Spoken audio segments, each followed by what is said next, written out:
का मशरिक़ वस्ती में दुनिया का सबसे बड़ा बहरी बेड़ा तैनात करने का ऐलान। अमरीकी सदर डोनाल्ड ट्रंप ने कहा है कि खित्ते में हमारी बड़ी फौज तैयार है, एक और बड़ा बहरी बेड़ा भी भेज रहे हैं। मीडिया से गुफ्तगू में ट्रंप ने कहा कि वो 47 साल से बस बातें ही कर रहे हैं, एक्शन कुछ नहीं। हम ईरान के साथ डील चाहते हैं, तवक्को है ईरान के साथ मुज़ाकरात कामयाब होंगे। ईरान के साथ मुज़ाकरात नाकाम हुए तो बहुत बुरा होगा। वो ईरान में रजीम तब्दीली के हामी है, इससे अच्छी बात हो नहीं सकती।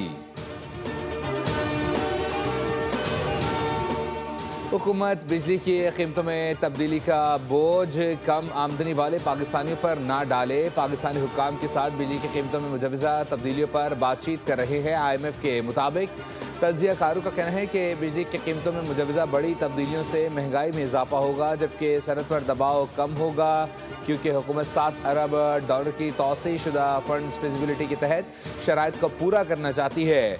जबकि IMF का एक और जायज़ा करीब आ रहा है। आलमी मालियाती फ़ंड ने कहा कि वसूलियों और नुकसान की रोकथाम पर बेहतर कारकर्दगी की मद में पावर सेक्टर की गर्दिशी कर्ज़ों में इजाफे को प्रोग्राम के अहदाफ के अंदर रखा गया है। और कराची सुपर हाईवे काथोड़ के करीब हादसे में ज़ख्मी बच्चा सिविल अस्पताल में दौरान इलाज दम तोड़ गया। हादसे में जाँ बहक अफराद की तादाद 14 हो गई। गुज़िश्ता रोज़ ऑयल टैंकर, मुसाफिर बस और मुतअद्दिद गाड़ियों के दरमियान तसादुम हुआ था। जाँ बहक अफराद में 3 ख़वातीन और बच्चे शामिल हैं। तमाम मैतें ईदी सरखाने पहुँचा दी गई।